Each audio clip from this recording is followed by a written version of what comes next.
तीनों स्थितियों में अल्पकाल में फर्म का निर्धारण करने के बाद में हमको ये मालूम पड़ा कि यहाँ पर अल्पकाल में लाभ भी प्राप्त हो सकता है, सामान्य लाभ भी मिल सकता है और हानि भी मिल सकती है।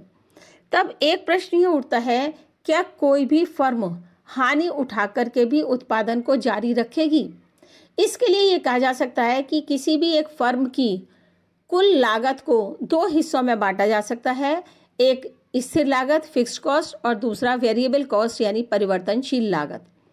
अल्पकाल शॉर्ट पीरियड में यदि फर्म को परिवर्तनशील लागत प्राप्त होती है तथा स्थिर लागत का कुछ भाग मिलता रहता है तो वह हानि उठा करके भी उत्पादन को जारी रखेगी। परंतु दीर्घकाल लॉन्ग पीरियड में एक फर्म लॉस उठा करके कभी भी उत्पादन को जारी नहीं रखेगी, क्योंकि लॉन्ग पीरियड में उत्पादक वस्तु को निश्चित रूप से उस कीमत पर ही बेचेगा जिस पर उसकी कुल लागत यानी कि परिवर्तनशील लागत प्लस स्थिर लागत पूरी होती है। लेकिन अल्पकाल में एक फर्म के लिए यह समझदारी होती है कि वह हानि उठा करके भी अपना उत्पादन जारी रखे, क्योंकि उत्पादन करने से वह परिवर्तनशील लागतों के साथ साथ कुछ स्थिर लागत भी प्राप्त कर लेता है।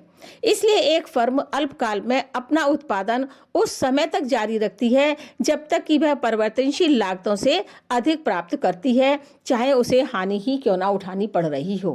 परंतु ऐसा करने पर उसकी कुछ हानि कम हो जाती है। वास्तव में यहाँ फर्म के लिए भागते चोर की लंगोटी ही सही, half a loaf is better than none वाली कहावत सही सिद्ध होती है।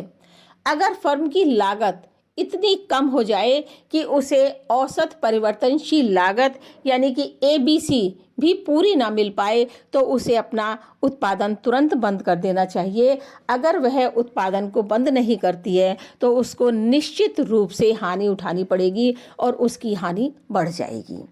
तो अल्पकाल में तो हमने ऐसे निर्धारण किया, अब निर्धारण करेंगे फर्म का दीर्घकाल में। Equilibrium of firm during long period.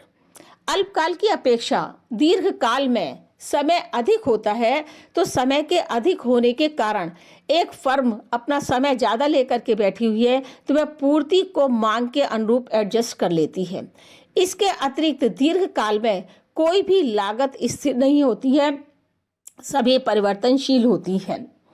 दीर्घकाल में एक फर्म हमेशा सामान्य लाभ ही प्राप्त करती है, क्योंकि यदि दीर्घकाल में फर्म लाभ प्राप्त करती है तो अन्य फर्में लाभ से आकर्षित होकर के औद्योगिक क्षेत्र में प्रवेश करने लगती हैं, जिसके कारण वस्तु की पूर्ति बढ़ जाती है और वस्तु की पूर्ति के बढ़ने के कारण AR = AC बराबर हो जाते हैं।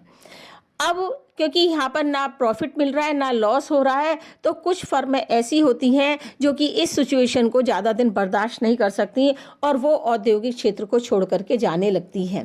जब वो औद्योगिक क्षेत्र को छोड़ करके जाने लगती हैं तो फिर मांग और पूर्ति एक बराबर हो जाती है, जिसके कारण फिर वो नो लॉस नो प्रॉफिट की कंडीशन के अंदर आ जाता है।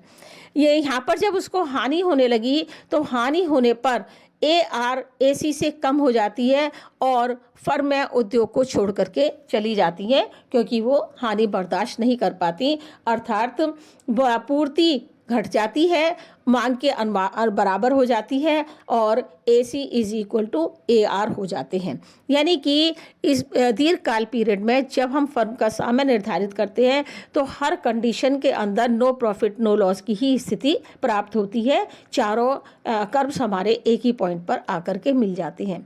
यहाँ पर ध्यान देने की सबसे इम्पॉर्टेंट बात यह है कि जो हमने अल्पकाल के अंदर सामान्य लाभ नॉर्मल प्रॉफिट का डायग्राम बनाया था, वही डायग्राम यहाँ पर बनता है। बिल्कुल सेम डायग्राम होता है, बस यहाँ पर हमने LMC और LAC लिख दिया है, यानी कि लॉन्ग पीरियड की वजह से उसमें L और लगा दिया है।